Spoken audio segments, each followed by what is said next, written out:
یہ کہ سیاستدان اس قوم کو اکٹھا رکھنے میں ناکام ہو گئے، کب ناکام ہوئے تھے؟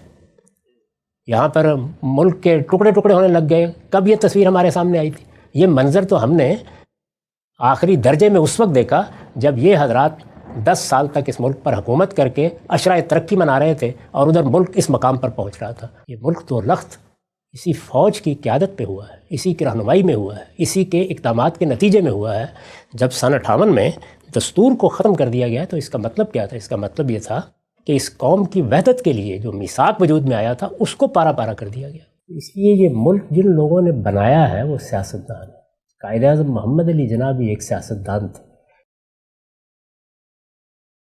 یہ بتائیے گا کہ یہ فوج ایک طاقت بنی کیسے ہمارے ملک میں، یہ اس جگہ پر آئی کیسے کہ ایک پورا کا پورا بیانیہ اس نے تشکیل دیا، اور یہ جو پہلا نقطہ ہے کہ تقسیم کا پورا عمل ایک مصنوعی طریقے پر ہوا ہے، اس کو وحدت کو قائم رکھنے کے لیے ایک مضبوط فوج ناگزیر ہے۔ کیا فرماتے ہیں؟ اس کا بڑا غیر معمولی پس منظر ہے، اور میرا خیال ہے کہ یہ صحیح سوال آپ نے کیا ہے، اس کو ابتداءً ہی سمجھ لینا چاہیے۔ ویسے تو داد دینی چاہیے، ہم اس سے پہلے قائد اعظم کے 14 نکات سے واقف تھے، یہ بیانیے کی بھی آپ نے 14 نکات مرتب کر دیے۔ یہ معلوم ہے کہ ہماری فوج اس ملک کی فوج کی حیثیت سے وجود میں نہیں آئی۔ مغلوں کی سلطنت جب ختم ہوئی اور برطانوی ہند قائم ہوا تو یہاں انگریزوں کی حکومت میں فوج بنائی گئی۔ اس وقت جو ہماری فوج ہے اس میں جس طرح سے لوگوں کو لیا جاتا ہے، جس طرح ان کی تربیت کی جاتی ہے، جن روایات کے ساتھ وہ اس فوج میں زندگی بسر کرتے ہیں، وہ سب اگر آپ غور کریں تو وہ برطانوی دور کی بنائی ہوئی روایات ہیں، اور برطانوی دور کے بنائے ہوئے قواعد ضوابط کے مطابق زیر بحث رہتی ہے۔ وہ فوج کس لیے بنائی گئی تھی؟ وہ فوج اس لیے بنائی گئی تھی کہ جو بھی حکومت کرنے کے لیے آئے ہیں انہوں نے اسی کے ذریعے سے حکومت کرنی ہے۔ یعنی آپ جب کسی ایسے علاقے میں حکومت کر رہے ہیں جو آپ کی قوم کا علاقہ ہے، آپ اس کے ایک فرد ہیں، آپ کو ایک فرد کی حیثیت ہی سے، ہاں آپ بادشاہ ہیں، یہ ذمہ داری دی گئی ہے، تو وہاں فوج کی یہ حیثیت نہیں ہوتی۔ لیکن جس وقت آپ کسی دوسری جگہ پہ جا کے قبضہ کرتے ہیں، جیسے کہ دنیا میں ایک لمبے عرصے تک یہ روایت رہی ہے کہ لوگ قبضہ کر لیتے تھے، خود مسلمانوں نے بہت سے علاقوں پر قبضہ کیا ہے، اس سے پہلے رومی، اسی طرح سے ساسانی، اسی طرح سے بازنطینی، بہت سی سلطنتیں رہی ہیں، ان میں حوصلہ مند لوگ ایسے ہی قبضے کرتے تھے۔ جب آپ کسی دوسری جگہ پر قبضہ کرتے ہیں تو اس میں ایک چیز تو یہ ہوتی ہے کہ پھر آپ نے قبضہ کر لیا تو آپ کا ملک ایک طرح سے بن گیا۔ جیسے مغل آئے، انہوں نے یہاں قبضہ کیا، لیکن پھر وہ ان کا ملک بن گیا، تو یہاں کی فوج گویا پھر مقامی فوج بن گئی۔ جو لوگ ان کے ساتھ آئے انہوں نے بھی اپنے حکمرانوں کی حیثیت سے ان کا ساتھ دینے کا فیصلہ کیا، وہ اپنی تقدیر اس ملک سے وابستہ کر کے بیٹھ گئے، آئے تو باہر سے۔ لیکن وہ لوگ جو برطانیہ عظمیٰ کے اقتدار میں یہاں آئے، ظاہر ہے کہ وہاں کی بادشاہت کی طرف سے مقرر ہو کر آئے، وہ اس حیثیت سے نہیں آئے، یعنی وہ اس قوم کا حصہ بننے کے لیے نہیں آئے۔ جس طرح کہ بڑی بادشاہتیں، بڑی سلطنتیں قائم ہوتی ہیں اور پھر وہ دوسری جگہوں پر حکومت کرتی ہیں، وہ اس اصول پر آئے۔ اس طرح کی کوئی بھی سلطنت جہاں قائم ہوگی، یعنی جو گویا اس قوم کے وجود کا حصہ نہیں بن سکتی، جس کو غیر کی حیثیت ہی سے حکومت کرنی ہے، اس کا تمام تر انحصار کس پر ہوگا؟ فوج پر۔ اس کے سوا اور کوئی راستہ نہیں۔ تو ہماری فوج اس پس منظر میں بنی ہے، اسی پس منظر میں ہندوستان کی فوج بھی بنی، وہ بھی اسی مقصد کے لیے بنائی گئی تھی۔ دونوں جگہ نتائج مختلف نکلے ہیں، اس کے وجوہ الگ الگ ہیں، لیکن اس پس منظر کو جاننا بہت ضروری ہے کہ اس میں یہ فوج آئی۔ اور جب یہ ملک بنایا گیا، ایک صورت تو یہ تھی کہ برطانوی ہند میں بغاوت ہو جاتی۔ یہ آپ جانتے ہیں کہ ایک بغاوت ہوئی تھی، اس کو وہ لوگ بغاوت کہتے ہیں، ہمارے یہاں اس کو جنگ آزادی کہا جاتا ہے۔ 1857 میں بغاوت کی ابتدا فوجی سے ہوئی تھی۔ یہ آپ کے علم میں ہوگا نا کہ اس میں کارتوسوں کے بارے میں ایک غلط یا صحیح اطلاع ملی اور اس کے رد عمل کے طور پر لوگ اٹھ کھڑے ہوئے اور مختلف جگہوں سے انہوں نے چھاؤنیوں میں بغاوت کر دی۔ فوج میں بغاوت ہوتی اور اس بغاوت کے نتیجے میں یہ علاقہ کیونکہ مسلمانوں کا علاقہ تھا اور زیادہ تر مارشل قومیں اسی علاقے میں تھیں، یہیں سے 60% 70% افواج بھرتی کی جاتی تھی۔ بلکہ آپ کے علم میں ہوگا کہ علامہ اقبال نے جب ان علاقوں میں الگ ریاستوں کے قیام کے بارے میں کہا، یہ تو ان کا نقطہ نظر نہیں تھا کہ یہ ریاستیں ہندوستان کی وحدت سے الگ ہوں گی، اس کے اندر ہی جس طرح صوبے ہیں یا جیسے امریکہ کی ریاستیں ہیں اس طرح سے ایک طرح کی خود مختاری چاہتے تھے۔ تو اس میں ایک جملہ یہ بھی آپ کو ملے گا کہ ہم 60% کے قریب وہ قوت بھی فراہم کریں گے جو متحدہ ہندوستان کی حفاظت کر سکے۔ تو یہ علاقہ اصل میں ایک مارشل قوموں کا علاقہ تھا جن سے زیادہ تر لوگ، یہ آپ نے دیکھا ہوگا کہ انہی علاقوں سے برطانوی فوج میں جاتے بھی تھے۔ اب تھوڑی دیر کے لیے فرض کر لیجئے کہ جو بغاوت اس وقت ہوئی یا بعد میں کوئی بغاوت ہوتی 47 کے قریب ہوتی، ایک موقع آیا تھا نا کہ جس میں دوسری جنگ عظیم برطانوی قوت بڑی کمزور ہو گئی تھی، بلکہ ساری اس طرح کی استبدادی قوتیں کمزور ہوئیں اس موقع پر۔ استعماری قوتوں کو وہ شان و شکوہ حاصل نہیں رہا، ان کے پاس وہ وسائل بھی نہیں رہے، دونوں جنگوں نے ایک طریقے سے کمر توڑ دی اور اس کے بعد مختلف قوموں کے لیے آزادی کی راہ بھی پیدا ہوئی۔ اگر فرض کیجئے کہ آزادی کی وہ راہ اس طریقے سے پیدا ہوتی کہ برطانوی فوج کا وہ حصہ بغاوت کر دیتا جو ان علاقوں سے بھرتی ہوا تھا، تو پھر یہ ملک کون بناتا؟ ظاہر ہے کہ فوج بناتی۔ تو فوج کو پھر ایک اخلاقی حق حاصل ہوتا کہ وہ اس طرح کے بیانیے ترتیب دے۔ لیکن کیا ایسا ہوا ہے؟ یعنی کیا کوئی بغاوت ہو گئی تھی اس میں؟ فوج کے اس حصے نے جو بعد میں پاکستان بنا اپنا کردار ادا کیا اور اس کا نتیجہ یہ نکلا کہ یہ علاقہ الگ ہو گیا، اور ایک طرح سے فوج کے اس حصے نے اس علاقے کو انگریزوں سے آزاد کرا کے ایک آزاد مملکت کی حیثیت دے دی۔ پھر ظاہر ہے کہ یہ فوج کا مفتوحہ علاقہ ہوتا اور اس میں جو بھی فوج تھی اور اس میں جو لوگ بھی اس وقت ذمہ دار ہوتے، وہ مسلمان ہوتے یا مسیحی ہوتے یا جو بھی ہوتے، وہ اپنا ایک بیانیہ سامنے لاتے، اس لیے کہ دنیا میں جتنی بھی فاتح قومیں رہی ہیں وہ اسی طریقے سے اپنا بیانیہ لے کر آتی ہیں۔ مغل بھی آئے تھے تو اپنا ایک بیانیہ لے کر آئے تھے، اسی طرح برطانوی ہند میں بھی لوگ آئے تو وہ اپنی تہذیب، اپنا تمدن، اسی طرح سے اپنا قانون، اپنا ضابطہ لے کے آئے ہیں نا۔ تو فوج کو یہ حق حاصل ہو جاتا ہے کہ وہ اس طرح کا بیانیہ پیش کرے۔ وہ الگ بات ہے کہ یہ حقوق جن پہلے فاتحین کو حاصل رہے ہیں ان کا اپنا کیا جواز ہے، وہ ایک لمبی بحث ہے، لیکن میں وہاں سے بات نہیں شروع کرتا، ان کو بھی حق حاصل ہو جاتا۔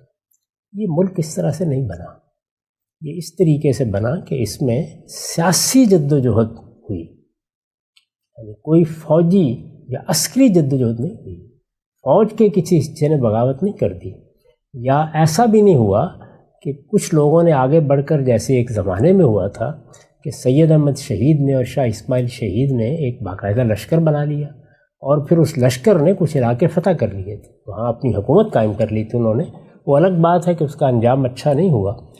اس طرح کا کوئی معاملہ ہو جاتا تو پھر بھی کہا جا سکتا ہے کہ چونکہ ان مسلمان علاقوں میں مسلمانوں کو ایک قوت حاصل تھی اور یہاں انہی کی اکثریت تھی، تو یہاں سے لوگوں نے جہاد کر کے، جس طرح کہ اس وقت ہم نے دیکھا ہے کہ ایک قوت وجود میں آئی، انہوں نے اپنے لشکر بنائے اور انہوں نے افغانستان میں ایک 20 سال کی جنگ لڑ کے وہاں قبضہ کر لیا۔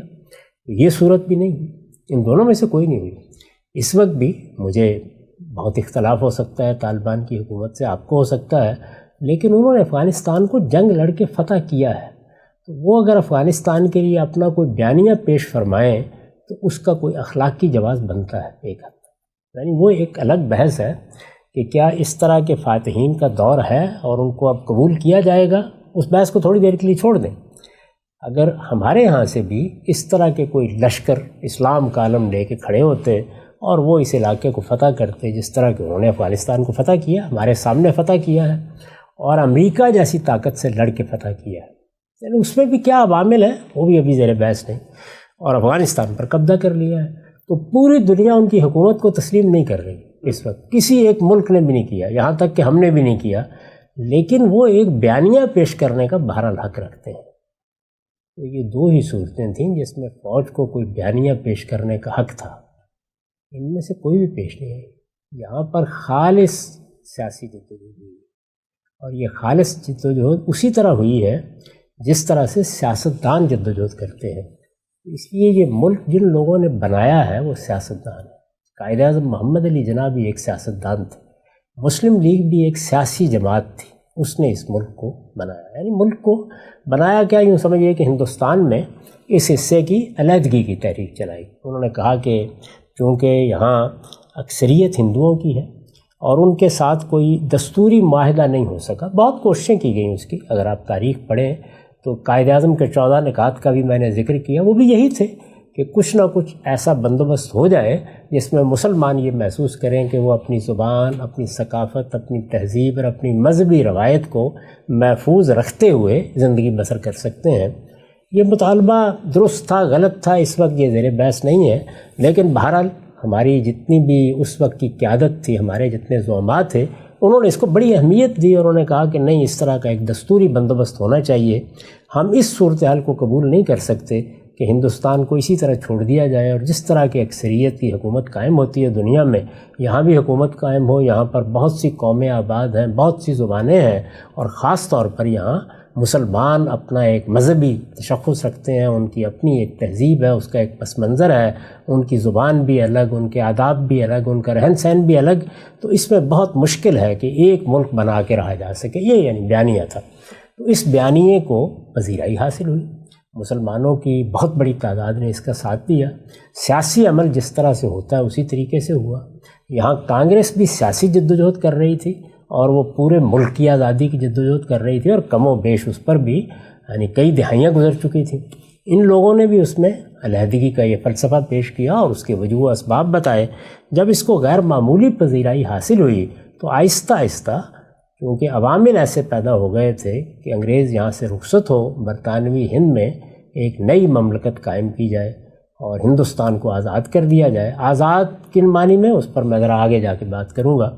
تو یہ جب طے ہو گیا تو اس میں علیحدگی کی تحریک اتنی قوت حاصل کر چکی تھی اور اسے اتنی زیادہ عوامی تائید حاصل ہو گئی تھی کہ بالآخر نہ صرف یہ کہ برطانیہ عظمیٰ کو اس پر آمادہ ہونا پڑا کہ اس مطالبے کو تسلیم کر لے، بلکہ کانگریس نے بھی اس کو تسلیم کر لیا۔ یعنی اس کے بہت سے وجوہ بیان کرتے ہیں۔ مثال کے طور پر پنڈت جواہر لال نہرو نے ایک موقع پر یہ کہا تھا کہ ہمارے پیش نظر بھی ایک بیانیہ ہے، یعنی ہم بھی اصل میں ہندوستان کے اندر ایک خاص طرح کی سوشلسٹ اقدار کے مطابق حکومت کرنا چاہتے ہیں، اور یہ جاگیرداروں کی جماعت ہے، یہ رکاوٹ بنتی تو بالآخر میں نے فیصلہ کر لیا کہ ان کے ساتھ علیحدگی ہی بہتر ہے۔ مختلف عوامل کے تحت یہ مطالبہ مان لیا گیا، لیکن اس کو منوانے کے لیے نہ تو طالبان کے طریقے کو کوئی لشکر اٹھے اس علاقے سے، اور نہ فوج میں کوئی بغاوت ہوئی 1857 کی جگہ کہ جس نے اس علاقے کو الگ کر دیا۔ سیاستدانوں نے اس کو بنایا ہے۔ اس لیے اس میں سب سے پہلی چیز تو یہ ہے کہ یہ بیانیہ پیش فرمانے کا اختیار کیسے حاصل ہوا، یعنی بیانیہ کیا ہے اس پر تو بعد میں بات کریں گے، پہلے تو کسی بیانیے کا اخلاقی جواز ہونا چاہیے نا۔ یعنی میں اگر ایک بیانیہ پیش کروں، ایک عام آدمی کی حیثیت سے تو مجھ کو حق حاصل ہے کہ میں یہ کہوں کہ ایسا ہونا چاہیے، لیکن جب میں بندوق کی طاقت سے ایک بیانیہ پیش کرتا ہوں تو سوال یہ ہے کہ یہ استحقاق مجھے کس نے دیا ہے؟ یہ دونوں چیزیں تو مجھے حاصل نہیں، یعنی نہ میں نے یا میرے طبقے نے یا میری جماعت کہہ لیجئے، اس کو جماعت ہی کہہ لیجئے نا، اس لیے کہ جب کوئی بیانیہ پیش کیا جا رہا ہے تو اب فوج سے وہ اوپر اٹھ گئے ہیں، تو اس لیے ان کو دیکھنا چاہیے کہ ان کا ماضی کیا ہے، کیا انہوں نے یہ آزادی لے کے دی ہے، انہوں نے علیحدگی کی تحریک چلائی ہے، انہوں نے اس قوم کے لیے حق خود ارادی کا مطالبہ کیا تھا، یا انہوں نے بغاوت کر کے انگریزوں کی غلامی سے نجات دلا دی تھی؟ ان میں سے کون سی چیز ہوئی تھی؟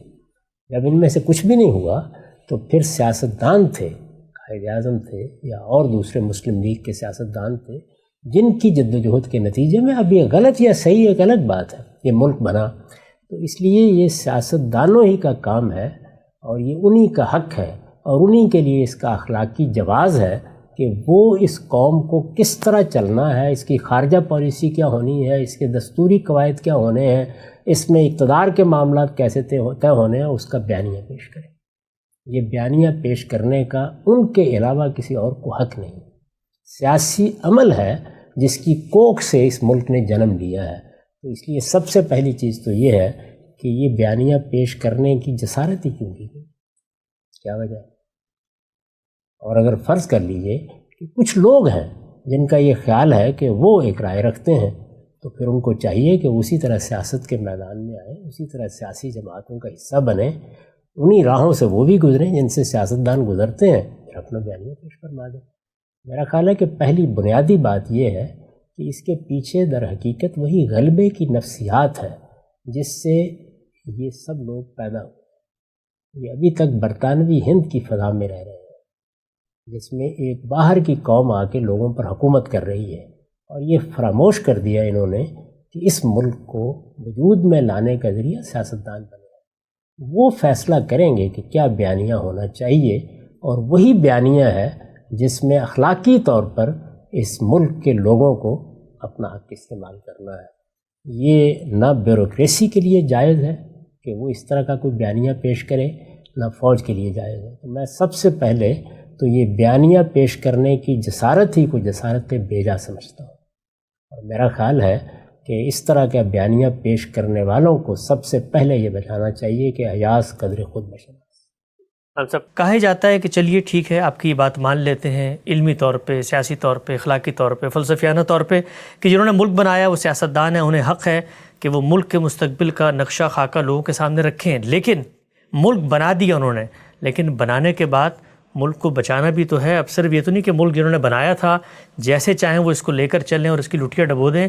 ملک کی بقا، ملک کا دفاع، ملک کا استحکام، یہ بھی تو آخر اسی ملک کے شہریوں کا حق ہے کہ وہ اس کا تحفظ کریں۔ تو آپ آگے بڑھیں اور یہ بتائیے کہ جو ہمارا بیانیہ ہے اس میں ایک ایک نقطے کو میرٹ پہ تجزیہ کریں، صرف یہ کہتے نا کہ جی حق نہیں تھا، چلیے حق نہیں تھا، میرٹ پہ بتائیے کہ ہمارے ان نکات میں کیا خرابی ہے، پھر اس کے بعد ہمیں حق ملتا ہے یا نہیں، اس کو بھی دیکھیں گے۔ تو پہلا نقطہ آپ کی خدمت میں پیش کرتا ہوں۔ نقطہ یہ تھا کہ ملک کی جو تقسیم ہوئی ہے وہ ایسے ہی ہے کہ کسی بڑے توانا درخت کی چند شاخیں نکال کے آپ نے گملے میں لگا دیں۔ افغانستان کے ساتھ تہذیبی رخ ہے ہمارے خیبر پختونخوا کے علاقے کا، وہ ملک کا حصہ ہے۔ بلوچستان زبان الگ، خطہ بالکل دور دراز، قبائلی تمدن، وہ ہمارے ملک کا حصہ ہے۔ ہندوستان سے آزاد ہوا ہوا زمیندار علاقہ پنجاب، وہ ہمارے ملک کا حصہ ہے۔ اسی طریقے سے کراچی ہے، وہاں قبائلی پٹی ہے، وہاں پہ بلتستان ہے، مختلف قومیں، 20 زبانیں، اور پھر ملک کا پورا ایک خطہ جو یہاں سے بہت دور بنگال میں قائم تھا، وہاں بھی ایک الگ قوم، جداگانہ شناخت۔ اس سب کو کیسے قائم رکھا جائے؟ تقسیم جس پس منظر میں ہوئی ہے وہاں کیا یہ محض اس نعرہ لگا دینے سے کہ سیاستدانوں نے ملک بنایا ہے ملک یکجا رہے گا؟ ہم نے دیکھا ملک تو پھر دو لخت ہو گیا نا۔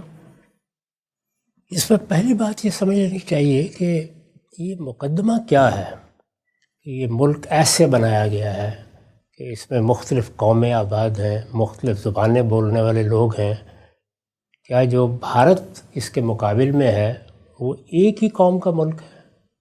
اس میں ایک ہی زبان بولی جا رہی تھی، اس میں ایک ہی رنگ کے لوگ تھے، ایک ہی نسل کے لوگ تھے۔ ذرا ایک نظر بھارت پر ڈال کر دیکھیں تو آپ کو معلوم ہوگا کہ شمال سے لے کے جنوب تک 10 اقوام ہیں، ان کے رنگ الگ ہیں، ان کی نسلیں الگ ہیں، ان کی زبانیں الگ ہیں، ان کے تہذیبی اور ثقافتی پس منظر الگ ہیں۔ تو اتنا بڑا ملک جو دوسری جانب بنے گا، ظاہر ہے کہ تقسیم کے نتیجے میں بنے گا، تو اس میں کیا وہ سارے عوامل ختم ہو گئے ہیں؟ تو اس لیے یہ بات کہ آپ نے ایک ملک بنا دیا ہے اور اس میں چونکہ مختلف زبانیں ہیں، اس میں چونکہ مختلف علاقے ہیں، اس میں چونکہ مختلف تہذیبی پس منظر کے لوگ ہیں، تو اس لیے اب کسی دوسری طاقت کی ضرورت پڑ گئی ہے۔ یعنی جس طریقے سے بھارت میں ایک نظم بنایا جائے گا اسی طریقے سے یہاں بنے گا۔ جس طرح سیاستدانوں نے وہاں ایک نظم بنانے کی ابتدا ایک دستور سے کی، اسی طریقے سے یہاں بھی سیاستدان اس کی ابتدا کریں گے۔ چنانچہ یہ معلوم ہے کہ ہمارے ہاں جب یہ ملک بنا تو ایسے ہی ہوا، یعنی ایک سیاستدان نے اس کی ذمہ داری سنبھالی، سیاستدانوں ہی کی ایک جماعت نے آگے بڑھ کر دستور ساز اسمبلی بنائی۔ وہی لوگ تھے کہ جنہوں نے قرارداد مقاصد منظور کی اور اس طرح رخ متعین کیا کہ اس ملک کو کس طرح سے ہمیں آگے لے کے چلنا ہے۔ ان کے ان اقدامات میں 10 چیزوں سے مجھے اختلاف ہو سکتا ہے، آپ کو اختلاف ہو سکتا ہے، لیکن کیا وہ اطمینان کے ساتھ بیٹھ گئے؟ ان کو بھی معلوم تھا کہ جو ملک انہوں نے بنایا ہے اس میں یہ سارے اختلافات پائے جاتے ہیں، اس کی سرحدیں بھی ہیں، ان سرحدوں پر دوسری قومیں بھی آباد ہیں، لیکن یہ دنیا کے کون سے ملک ہیں کہ جن میں یہ سب چیزیں آپ کو نہیں مل جاتی؟ یعنی آپ عرب ملکوں کو دیکھیے، سب سے بڑھ کر ان کے ہاں وحدت ہونی چاہیے، لیکن لاکھوں کی تعداد میں دوسرے مذاہب کے لوگ ان میں آباد ہیں۔ مصر میں دیکھیں کتنی بڑی تعداد میں مسیحی آباد ہیں۔ آپ دیکھیے کہ خود افریقہ کے ملکوں میں کس طرح کی تقسیم ہے، یعنی یہ میں ان ملکوں کی بات کر رہا ہوں جن میں زیادہ تر ایک رنگ یا ایک نسل کے یا ایک زبان کے بولنے والے ہیں، تو وہاں پر بھی دسیوں قسم کے اختلافات ہوتے ہیں۔ بھارت تو اس لحاظ سے بہت بڑا ملک ہے، یعنی اس میں دسیوں زبانیں ہیں، دسیوں تہذیبیں ہیں، دسیوں قومیں ہیں، ان سب کے اختلافات ہیں۔ ان سب کو سامنے رکھ کر سیاستدانوں نے ایک دستور بنایا، ادھر بھی بنایا ادھر بھی بنایا۔ یہ آپ کے علم میں ہے کہ وہ 54 میں بھی بن گیا تھا، 56 میں تو باقاعدہ وہ دستور منظور کر لیا گیا تھا، اس کے نفاذ کی تاریخیں طے تھیں۔ تو یہ سب کچھ سیاستدان کر رہے تھے۔ دستور کس لیے بنایا جاتا ہے؟ اسی لیے بنایا جاتا ہے کہ جو قومیں بھی کسی ملک میں آباد ہیں، ملک کس بنیاد پر بنا ہے وہ بعد میں زیر بحث لائیں گے، جو قومیں بھی کسی ملک میں آباد ہیں وہ ملک پہلے سے ہے، وہ اب بنایا گیا ہے۔ دنیا میں یہ ممالک بنتے رہتے ہیں اور ان میں سرحدوں کی تبدیلیاں بھی ہوتی رہتی ہیں۔ یہ جو آپ کے عراق شام ہے، صدیوں تک یہ ایک سلطنت کا حصہ رہے ہیں، یعنی عباسی سلطنت کا حصہ تھے یہ سب ممالک۔ خود جزیرہ نما عرب، اس میں بھی اسی طرح کے تغیرات آتے رہے۔ مغرب کے ممالک جن کو ہم کہتے ہیں، یہ مراکش، یہ موریتانیہ، یہ مصر، ان میں بھی اس طرح کی تبدیلیاں آتی رہی ہیں، تو سرحدیں آگے پیچھے ہوتی رہتی ہیں۔ اچھا، اسی طرح سے جب ہماری بڑی سلطنتوں میں چھوٹی چھوٹی سلطنتیں قائم ہوئیں تو کبھی خوارزم شاہی سلطنت اپنے حدود متعین کر لیتی تھی، کبھی سلاجقہ اپنے حدود متعین کر لیتے تھے، ان میں بھی سرحدیں آگے پیچھے ہوتی رہتی تھیں۔ تو اس لیے یہ جو افسانہ ہے کہ ایک ملک کوئی نیا بنایا گیا ہے، سلطنتوں کے زمانے میں دسیوں ملک بنتے رہتے تھے، ان کی سرحدوں میں تبدیلیاں آتی رہتی تھیں، ان میں مختلف قومیں رنگ نسل کے اعتبار سے بڑے تفاوت کے ساتھ آباد ہوتی تھیں۔ دنیا میں کسی ملک کو یا کسی سلطنت کو یا کسی حکومت کو یا کسی ریاست کو چلانے کے دو ہی طریقے ہیں، یعنی یا حوصلہ مند لوگ آگے بڑھیں گے اور قوت کے بل پر لوگوں کو امن فراہم کر دیں گے، اس سے بادشاہت کی بنیاد پڑتی ہے، اور بادشاہت دنیا کی تاریخ میں صدیوں تک موجود رہی ہے۔ دوسرا طریقہ یہ ہے کہ لوگ مل کے ایک دستور بنا لیتے ہیں اور اس طرح ایک دستوری حکومت وجود میں آ جاتی ہے۔ یہ گویا ایک میثاق ملی ہوتا ہے کہ لوگوں نے مل کے طے کر لیا ہے۔ اس میں کون سا طریقہ صحیح ہے، کون سا طریقہ غلط ہے، کون سا طریقہ مرجوح ہے، یہ بھی اس وقت ہماری بحث نہیں ہے۔ تو یہاں جب سیاستدانوں نے ایک ملک بنایا تو ملوکیت کا کوئی سوال نہیں تھا۔ ملوکیت کے لیے تو لازم تھا نا کہ وہ استبداد سے وجود میں آئے، اس کے پیچھے کوئی فوجی اقدام ہو، جس طرح کہ میں نے پچھلی دفعہ بھی عرض کیا تھا، اس طرح کی کوئی چیز نہیں ہوئی۔ جب نہیں ہوئی تو سیاستدان کون لوگ ہوتے ہیں؟ وہ جو عوام کے یا لوگوں کے اعتماد کی بنیاد پر ان کی رہنمائی کرتے ہیں۔ تو انہوں نے ایک باقاعدہ دستور بھی بنا لیا، ایک قرارداد مقاصد بھی ترتیب دے لی۔ تو جس طریقے سے یہاں امریکہ میں ہم دیکھتے ہیں کہ ایک ڈکلیریشن سے گویا ایک قوم کی ابتدا ہو گئی، اس کے بعد ایک دستور وجود میں آ گیا۔ ایک دستوری حکومت کے وجود میں آنے کے جب تمام اسباب جمع ہو گئے تو اب اس ملک کو اکٹھا رکھنا ہے، اس کے مسائل حل کرنے ہیں، اس میں کسی دوسرے کو مداخلت کا کہاں سے سوال پیدا ہوا ہے؟ جب قومی میثاق وجود میں آ گیا تو اس کا مطلب ہے قوم کے نمائندوں نے اپنی منزل بھی متعین کر لی ہے اور سفر کا راستہ بھی طے کر لیا ہے۔ تو یہ استدلال کیا استدلال ہے؟ ٹھیک، اچھا ہم صاحب، قوم کے رہنماؤں نے منزل بھی طے کر لی اور سفر کا راستہ بھی طے کر لیا ہے، لیکن منزل تھی یکجہتی، وحدت، ملک کی سالمیت، ملک جیسا بنا ہے اس کو قائم رکھنا، لیکن نتیجہ تو یہ نکلا کہ ہر علاقے میں ایک طرح سے لسانی تحریکیں اپنی اپنی جداگانہ شناخت کے در پہ ہوئیں، اور ہم نے یہ دیکھا کہ ملک جب بنا تو پھر اس کے بعد ملک دو لخت بھی ہوا۔ ہمارے ملک کا آدھا حصہ ہم سے الگ ہو گیا، اور الگ بھی اسی لیے ہوا کہ وہاں پر جو تحریکیں اٹھیں ان تحریکوں کو سیاستدان اس طریقے سے نہ صرف یہ کہ سنبھال نہیں سکے، بلکہ اس کے بعد جو کچھ قربانیاں دیں وہ بھی فوج ہی نہیں دیں کہ کس طرح ملک کو بچا لیا جائے۔ تو یہ بتائیے گا کہ پھر وہ جو نظریہ تھا، جن لوگوں نے دستور بنایا، آئین بنایا، ملک کیوں نہیں بچایا؟ ملک تو دو ٹکڑے ہوا۔ محض افسانہ ہے، ان کو تو آگے بڑھنے نہیں دیا گیا، یعنی ان کے پاس تھا نظم حکومت جب ملک دو لخت ہوا ہے۔ ان کے زمانے میں تو ایسی کوئی چیز نہیں ہوئی، وہ تو پورے ملک کو ساتھ لے کے چل رہے تھے۔ جب انہوں نے ایک دستور بنا دیا اور قرارداد مقاصد بھی منظور کر لی تو اس کا مطلب یہ ہے کہ منزل بھی طے ہو گئی، راستہ بھی طے ہو گیا۔ اب دستور کے مطابق معاملات ہونے چاہیے تھے. اس دستور کو سیاستدانوں نے تو ختم نہیں کیا. اس دستور کو کن لوگوں نے توڑا؟ سن 58 میں کون تھے جو بیانیہ لے کر سامنے آئے؟ پھر کن کی حکومت میں وہ حالات پیدا ہوئے کہ جس میں علاقائی منافرتیں، سیاسی اختلافات، نزاعات سے آگے بڑھ کر دشمنی میں بدل گئے؟ کون لوگ تھے وہ یہی لوگ تھے جو بیانیہ پیش فرما رہے ہیں. یہ ملک دو لخت اسی فوج کی قیادت پہ ہوا ہے، اسی کی رہنمائی میں ہوا ہے، اسی کے اقدامات کے نتیجے میں ہوا ہے. جب سن 58 میں دستور کو ختم کر دیا گیا تو اس کا مطلب کیا تھا؟ اس کا مطلب یہ تھا کہ اس قوم کی وحدت کے لیے جو میثاق وجود میں آیا تھا اس کو پارا پارا کر دیا گیا. سیاستدانوں نے جو راستہ متعین کیا تھا اس راستے ہی کو قبول نہیں کیا گیا. جو منزل انہوں نے طے کی تھی اس منزل ہی سے روگردانی کر لی گئی. تو معاملات تو ان کے ہاتھ میں نہیں رہے. یا تو یہ ہوتا کہ سیاستدان اس ملک کو چلانے میں اس طرح ناکام ہو جاتے کہ ملک لخت لخت ہونا شروع ہو جاتا، صوبے بغاوت کر دیتے، بڑے پیمانے پر بدامنی پھیل جاتی. دستور جس طریقے سے بنایا گیا تھا اس دستور کو کوئی قبول کرنے کے لیے تیار نہ ہوتا. ادھر بھی بغاوتیں ہو رہی ہوتی، ادھر بھی بغاوتیں ہو رہی ہوتی اور انارکی پیدا ہو جاتی.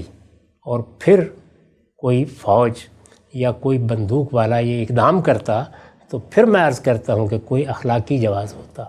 اس لیے کہ یہ بات اصول میں سمجھ لیجئے کہ اللہ تعالیٰ نے جو نظم حکومت قائم ہوتا ہے اس سے متعلق اپنا اصول وہی بیان کیا ہے کہ امرہم شورا بینہم، یعنی یہ لوگ ہیں جو فیصلہ کریں گے کہ ان کی حکومت کیا ہونی چاہیے اور کس کے ہاتھ میں ہونی چاہیے. لوگ فیصلہ کریں گے. دنیا کا تجربہ بھی یہی بتاتا ہے کہ علم و عقل کی روح سے یہی بات درست ہے. دوسرا معاملہ کیا ہے؟ وہ یہ کہ اللہ تعالیٰ فیصلہ کر دے. وہ خالق ہے، ہمارا رب ہے، اس کائنات کا بادشاہ ہے. وہ کوئی فیصلہ کر دے تو اس کے فیصلے کے سامنے تو کسی کے لیے چور و چرا کی گنجائش نہیں ہے. لیکن اگر یہ دونوں چیزیں ناممکن ہو جائیں، دو پہلوؤں سے ناممکن ہوتی ہیں. ایک یہ کہ ایسا سخت انارکی کا ماحول پیدا ہو جائے کہ لوگوں کی جان مال آبرو کو خطرات لاحق ہو جائیں. اس میں کوئی خدا کا بندہ اٹھے اور وہ اٹھ کر بے شک ایک جتھائی سامنے لے کر آئے اور آ کر امن قائم کر دے. یاد کیجئے میں ہمیشہ سے بہت سی چیزوں پر تنقید کرتا رہا ہوں، لیکن جس وقت افغانستان میں ایک بڑی شدید بدامنی کیفیت تھی، وہ لوگ جو روس کے خلاف لڑنے کے لیے نکلے تھے خود ان کے درمیان تلواریں کھنچ گئیں. پورے افغانستان میں ایسی صورتحال پیدا ہو گئی کہ کوئی امن کی صورت بظاہر نظر نہیں آتی تھی. اس میں طالبان کا ایک گروہ سامنے آیا اور اس نے امن قائم کر دیا. تو اس موقع پر تنقید کی وہ شدت نہیں رہی. چلیے جی، ایک بدامنی کی صورتحال تھی، انارکی کی صورتحال تھی. انارکی کی صورتحال کے مقابل میں ملوکیت کو بھی قبول کیا جاتا ہے اور اسی طریقے سے اس طرح کے کسی اقدام کو بھی قبول کیا جا سکتا ہے. لیکن ایسی کوئی صورتحال سن 58 میں نہیں تھی. یعنی ایک سیاسی نظام چل رہا ہے، اس سیاسی نظام میں اختلافات ہو سکتے ہیں، اس میں ایسے بعض مواقع بھی آ سکتے ہیں کہ جس میں سیاستدانوں کے درمیان نزاعات ذرا زیادہ شدید ہو جائیں. لیکن جو چیزیں آپ نے بیان فرمائی ہیں ان میں سے ذرا مجھے بتائیے کون سی چیز اس وقت سامنے آ گئی تھی؟ ملک چل رہا تھا، مشرقی پاکستان کے سیاستدان وہ یہاں پہ حکومت میں شامل تھے، نظم چلا رہے تھے. خواجہ ناظم الدین کون تھے؟ سہروردی کون تھے؟ یعنی بڑے بڑے سیاستدان ادھر سے بھی ادھر سے بھی مل کے اس ملک کو چلا رہے تھے. ان سے کسی کو اختلاف ہو سکتا ہے، اتفاق ہو سکتا ہے، لیکن یہ جو داستان آپ نے سنائی ہے یہ داستان تو پیدا کرنے والے یہی لوگ ہیں. اس داستان کو اس نوح و غم تک پہنچانے والے یہی لوگ ہیں، اس ملک کو دولخت کرنے والے یہی لوگ ہیں. یہ مجرمانہ اقدامات کے بعد اسی چیز کو جو ان کے جرائم کے نتیجے میں ہوئی ہے اپنے بیانیے کے لیے بنائے استدلال کیسے بنا سکتے ہیں؟ تو نہ ان کا اخلاقی جواز تھا کہ اس طرح کا بیانیہ پیش کریں، اور نہ ان کی تاریخ اس کی شہادت دیتی ہے، اور نہ واقعات میں کوئی ایسی چیز موجود ہے. یہ تو بلکہ اس لحاظ سے ایک مجرمانہ اقدام کے مرتکبین ہے کہ جب ملک میں سیاسی اتفاق ہو گیا، جب ایک دستور بن گیا، جب قرارداد مقاصد منظور ہو گئی، اس کے بعد سن 58 میں یہ احمقانہ اقدام کیا گیا جس میں ایک بیانیہ بھی قوم کے ذہنوں میں اتارنے کی صحیح کی گئی. اس بیانیے کی ابتدا وہیں سے ہوتی ہے. یہ ظاہر ہے کہ یہ بیانیہ کہیں لکھا ہوا نہیں ہے. آپ نے بھی ظاہر ہے کہ جو مختلف لوگ باتیں بیان کرتے ہیں ان کی طرف سے ان کو سامنے رکھ کر اس کو ترتیب دیا ہے. تو آپ دیکھ لیجئے تاریخ پر ایک نگاہ ڈال کے، ہم یہ سارے معاملات طے کر کے آگے بڑھ رہے تھے. اس وقت بھی سیاستدانوں میں 10 اختلافات ہوں گے. ابھی آپ نے دیکھا انگلستان میں کس طرح کے اختلافات ہوئے اور کتنی بار حکومت تبدیل ہو گئی. یعنی وزارت عظمیٰ سے لوگوں کو استعفے دینے پڑے. حکومتیں تبدیل بھی ہوتی ہیں، سیاسی حکومتوں میں بھی نشیب و فراز آتے ہیں. ہمارے سامنے ایک مسلمان ملک ملیشیا میں اس وقت چوتھے وزیر اعظم کے لیے نئے انتخابات ہو رہے ہیں. تو کیا اس سے یہ جواز حاصل ہو جاتا ہے؟ سیاسی اختلافات بالکل الگ چیز ہے، لیکن یہ کہ سیاستدان اس قوم کو اکٹھا رکھنے میں ناکام ہو گئے. کب ناکام ہوئے تھے؟ یہاں پر ملک کے ٹکڑے ٹکڑے ہونے لگ گئے. کب یہ تصویر ہمارے سامنے آئی تھی؟ یہ منظر تو ہم نے آخری درجے میں اس وقت دیکھا جب یہ حضرات 10 سال تک اس ملک پر حکومت کر کے عشرۂ ترقی منا رہے تھے اور ادھر ملک اس مقام پر پہنچ رہا تھا. تو معاف کیجیے گا، یہ ساری داستان محض افطرا ہے، اس کی کوئی حقیقت نہیں. ٹھیک ہے صاحب، بڑی ہی آپ نے غیر معمولی انداز میں ایک نیا رخ جو ہے وہ پیش کیا. چاہے ایک اور نقطہ مجھے یہاں پر آپ بتائیے گا. ملک سیاستدانوں نے بنایا، ملک ظاہری بات ہے یکجہتی کے وحدت کے اصول ہی پہ بنا کہ جو لوگ اب اس میں شامل ہو گئے، جو قومی قیادت ہے، جو سیاسی نیریٹیوز ہیں، وہ اس کو اپنا ملک سمجھیں گے اور ایک سمت میں آگے لے کر بڑھیں گے. پھر یہ جو ہمارے ملک کے اندر لسانی جماعتیں بنی، علاقائی جماعتیں بنی، وہاں پر ہم دیکھتے ہیں پختونخوا کے اندر ایک پورا کا پورا پس منظر ہے جماعتوں کا، سندھ کے اندر ہے ترقی پسند. وہ جب گفتگو کرتے تھے، وہ جب بات کرتے تھے، تو وہ جو سیاسی نظریہ جس کے تحت سیاستدانوں نے، ہمارے اکابرین نے ملک بنایا تھا، اس کی جھلک تو اس میں نظر نہیں آتی تھی. وہاں پر تو باتیں ہوتی تھیں جی کہ ملک کو ترقی پسند بنانا ہے، سیکولر بنانا ہے. پھر ہم نے یہ بھی دیکھا کہ دنیا کے اندر جو نئی تبدیلیاں آئیں، وہاں پر سرخ انقلاب آ رہا ہے، تو اس کے ساتھ لوگوں کی جو ہے وہ وابستگیاں پیدا ہو گئیں اور اس کی کوشش یہاں شروع کر دی گئی. تو یہ جو علاقائی جماعتیں، لسانی جماعتیں تھیں، یہ ملک کی وحدت کے لیے کیوں خطرہ نہیں تھی؟ اس میں وحدت کو خطرہ ہونے کا کیا سوال ہے؟ یعنی آپ نے انسانوں کو روبوٹ بنایا ہوا ہے. وہ انسان ہیں، ان کے مابین اختلافات ہوں گے، دنیا بھر میں ہوتے ہیں. اور ہم جب انسانوں کا مطالعہ کرتے ہیں تو صاف معلوم ہوتا ہے کہ ان کی ایک بہت بڑی تعداد قدامت پسند ہوتی ہے. وہ روایت سے جڑے ہوئے ہوتے ہیں، ان کے پیچھے تاریخ ہوتی ہے، اس سے ایک تہذیب، ایک ثقافت وجود میں آتی ہے، وہ اس میں نظریات قائم کرتے ہیں. تو ہم مسلمانوں کے ہاں ایک بڑی تعداد ان لوگوں کی ہے جو اپنی تاریخ، اور وہ کم و بیش 1200 سال کی تاریخ ہے، اسی کے پس منظر میں کھڑے ہیں. ان کی مذہب سے بھی ایک نوعیت کی وابستگی ہوتی ہے، وہ غیر شعوری کی صحیح، لیکن بہرحال وہ تہذیبی وابستگی ہے. اسی طرح سے وہ اپنی ثقافت اور اپنی روایات کے ساتھ بھی دلچسپی رکھتے ہیں. تو قدامت پسند ہوتے ہیں. اور عام طور پر دنیا میں اس وقت بھی اگر آپ دیکھیں تو اللہ تعالیٰ کی کچھ تقسیم اس طرح کی ہے کہ 50, 60, 70% کے قریب لوگ ہر جگہ ایسے ہی ہوتے ہیں. پھر دنیا میں اللہ تعالیٰ نے انسان کو سوچنے سمجھنے کی صلاحیت دی ہے. بہت سے لوگ ایسے بھی ہوتے ہیں جو اپنی فطرت کے لحاظ سے زیادہ آزادی پسند ہوں گے. وہ چاہیں گے کہ آگے بڑھا جائے، دنیا میں نئے راستے تلاش کیے جائیں. عام طور پر اس کو جب مثبت لفظوں میں بیان کیا جاتا ہے تو ترقی پسند یا پروگریسو نقطہ نظر کے حاملین کہہ دیا جاتا ہے. تو ان کے مقابلے میں اس طرح کے لوگ ہوں گے. آپ اگر جدید سیاسی تاریخ میں دیکھیں تو ان کو لبرل سے تعبیر کیا جاتا ہے. تو ہمارے ملک میں بھی اس طرح کے لوگ تھے. تیسرے نظریاتی لوگ ہوتے ہیں، اور ہمارے ملک میں یہ کوئی 25-30% سے زیادہ نہیں رہے. اب شاید کچھ تعداد زیادہ ہو گئی ہو، لیکن اس وقت بھی 38-40% سے زیادہ نہیں ہے. اسی طریقے سے ایک تعداد نظریاتی لوگوں کی ہوتی ہے. وہ نظریاتی لوگ ہیں کہ جو ذرا رومانویت پسند ہوتے ہیں، وہ کسی نظریے کے ساتھ وابستگی رکھتے ہیں. وہ وابستگی کمیونزم سے ہو سکتی ہے، وہ بھی ایک نظریہ تھا. وہ فاشزم سے بھی ہو سکتی ہے. رہے بہت سے لوگ جو یہ سمجھتے تھے کہ اس طریقے سے انفرادی آزادیوں کو ختم اگر نہ کیا جائے تو قومیں آگے نہیں بڑھ سکتی. وہ بھی ایک باقاعدہ نظریہ ہے. وہ وابستگی کسی شخص کو کسی مذہب سے، اسلام سے ہو سکتی ہے، مسیحیت سے ہو سکتی ہے.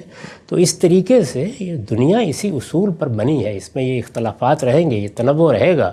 ہمارے ملک میں بھی تھا. تو اس میں آج بھی اگر آپ دیکھیں تو 60-70% لوگ قدامت پسند ہیں. تو اس لیے یہاں قدامت پسندوں کی جماعتیں بھی وجود میں آئیں گی. جیسے ہی آپ آزادی دیں گے اسی طرح لبرل ڈیموکریٹ قسم کی جماعتیں بھی وجود میں آئیں گی. دنیا بھر میں اسی طریقے سے ہوتا ہے. ان کے درمیان جب ایک دستور طے ہو گیا تو اس دستور کی روشنی میں فیصلے کریں گے، اس میں اختلافات بھی ہوں گے، اور ہر شخص کو اور ہر گروہ کو اور ہر نقطہ نظر کے حاملین کو حق حاصل ہے کہ وہ لوگوں میں اپنا نقطہ نظر بیان کرے اور اکثریت کی تائید حاصل کر لے۔ حکومتوں کے مذہب بھی ہوتے ہیں، حکومتوں کے نظریے بھی ہوتے ہیں، ریاستوں کے ساتھ یہ معاملہ نہیں ہوتا۔ ریاست تو بن گئی، اور ریاست بن گئی تو طے کر لیا گیا کہ اب ہم سب نے مل کر اس ریاست میں رہنا ہے۔ تو سیاستدان جب تک یہاں حکومت کرتے رہے، کوئی علیحدگی کی تحریک نہیں تھی، کوئی بغاوت نہیں تھی۔ اسی زمانے میں یہ آپ کے علم میں ہونا چاہیے کہ 13 کے قریب ریاستیں ہیں، یعنی ایک دو نہیں، جو یہاں پر ایک نوعیت کی نیم خود مختاری رکھتی تھی۔ یہ آپ کے علم میں ہے نا کہ ہندوستان میں بہت بڑی تعداد میں ریاستیں موجود تھیں۔ انگریزوں نے جو یہاں نظام قائم کیا اس میں ایک برطانوی ہند تھا جس میں وہ براہ راست حکومت کر رہے تھے، باقی جگہوں پر انہوں نے ریاستوں کو اسی طرح قائم رکھا۔ ان میں سے 13 کے قریب ریاستیں ادھر بھی تھیں۔ وہ ریاستیں ہمارے اس اجتماعی نظم کا حصہ بنیں۔ کب بنی؟ ذرا تاریخ اٹھا کے دیکھ لیجیے، سیاستدانوں ہی نے وہ اقدامات کیے۔ تو وہ تو ملک کو بڑھا رہے تھے، ملک کے لیے ایک راستہ متعین کر رہے تھے۔ اس پر میں بحث کر کے بتا سکتا ہوں کہ ریاستوں کے اس طرح کے ادغام کے بارے میں میرا نقطہ نظر کیا ہے، یہ ہونا چاہیے تھا، نہیں ہونا چاہیے تھا۔ لیکن یہ جو مقدمہ آپ نے بیان فرمایا ہے اس کے تو بالکل برخلاف وہ سارے اقدامات کر رہے تھے۔ تو اس میں وہ کون سا موقع تھا کہ جس میں انہوں نے ملک کو دولخت کر دیا؟ ملک کو جنہوں نے دولخت کیا ہے اس کے لیے ایک واضح تاریخ موجود ہے۔ یہ کوئی ابہام نہیں ہے کہ مجھے کوئی 1400 سال پہلے کی تاریخ کے اوراق آپ کو بتانے، سب کچھ ہماری آنکھوں کے سامنے ہوا ہے۔ ٹھیک، ہم سب